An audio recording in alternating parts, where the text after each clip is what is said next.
Ouais, dans le nouveau stade du Arena, un stade beaucoup plus grand, une piste beaucoup plus grosse que ce qu'on a d'habitude en SX Tour.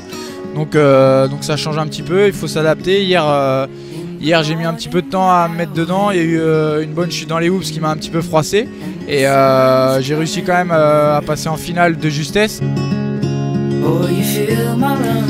C'est différent, là il y a encore plus de monde. Hier soir quand je regardais ça avant de partir à la course, c'est vraiment impressionnant quand on voit tout le public et tout ça.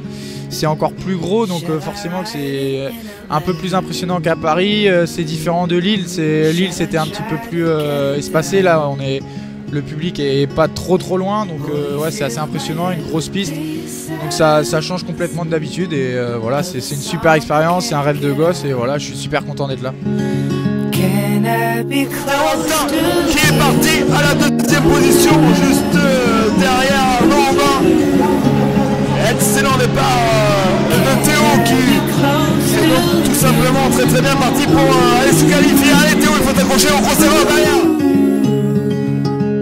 Ouais, un bon cru, ouais, c'est clair, là il y a vraiment des bons pilotes. En plus aujourd'hui il y a quelques wildcards ce week-end, donc ça relève encore un petit peu le niveau et puis voilà, il faut faire sa place là-dedans et puis après il reste encore quelques courses dans le championnat pour essayer de s'améliorer et puis j'espère que petit à petit les résultats vont finir par payer et puis voilà, faire une belle saison de Supercross en salle, quoi.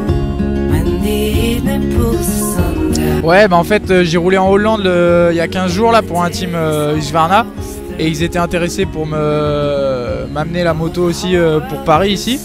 Ça leur permettait de venir voir le Supercross et puis de me prêter leur moto. C'est une moto qui marche très bien avec un moteur un petit peu préparé, donc du coup j'ai saisi l'occasion, j'en ai parlé un petit peu avec le team LR qui m'aide en France et puis du coup ils m'ont donné l'accord pour pouvoir rouler avec cette moto et puis j'en suis super content. C'est une moto qui marche très bien, dans les enchaînements je me sens bien avec et au départ aussi. Maintenant il faut tout mettre bout à bout pour que je fasse une bonne course ce soir. 2018 c'est encore un petit peu flou pour l'instant. J'ai mon école de moto à Plouane qui me prend beaucoup de temps et qui me prend surtout où je m'éclate vraiment à travailler avec les enfants, avec le motoclub d'Inanais. Donc on va continuer là-dessus, essayer de se développer encore un maximum. Donc forcément à un moment donné il va falloir faire un choix et choisir voilà, les compétitions ou l'école et tout faire c'est pas possible, donc il faut choisir. Et puis pour l'instant je me pose quelques questions, on verra pour l'année prochaine ce qui s'offre à moi et ce que je peux faire et puis voilà, mais en tout cas ça restera dans la moto parce que c'est ce que j'aime, quoi. Avec une seconde 4 d'avance sur Théo Antin, le Breton qui est en train de faire une course exceptionnelle. Allez, il va falloir tenir bon. Théo qui a je vous remercie bien d'être venu là ce week-end, de faire une petite interview sur les pilotes bretons. Il y a Charles aussi qui a super bien roulé hier.